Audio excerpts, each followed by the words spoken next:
really. Yung mga par, kamusta? Ang mainit na pagbawi ni Marlon Tapales. Pero bagong lahat mga idol, suportahan nyo naman ang ating channel. Maraming salamat po.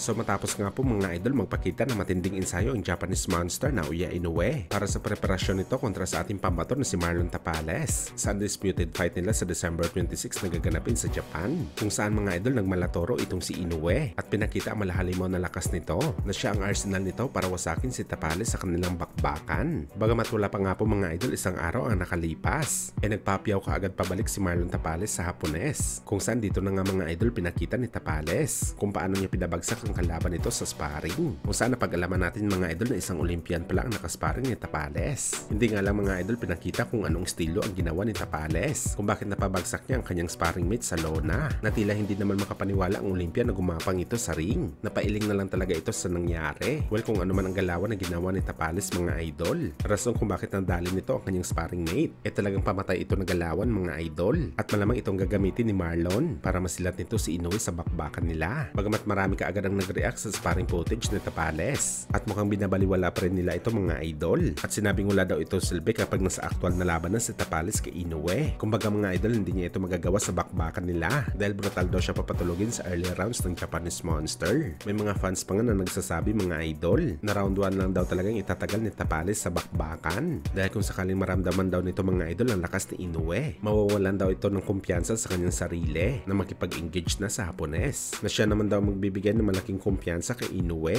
na dikdikin si Tapales hanggang bumigay ito sa laban. Well, para sa atin mga idol, naniniwala tayo na may laban si Tapales kay Inoue. Matalinong fighter po ang Pinoy Unified Champion. Pag alam nito na lugi ito sa palitan ng suntok at lakas sa kalaban, dinadaan niya ito mga idol sa utakan, kagaya sa style ni Mayweather Jr. na suntok takbo sa laban at uubusin ang pasyensya ni Inoue hanggang sa magratil ito. Kaya abangan na lang natin mga idol ang laban na to. Sigurado matindi ang sagupaan na to, lalo pa malaki ang nakataya dito sa bakbakan.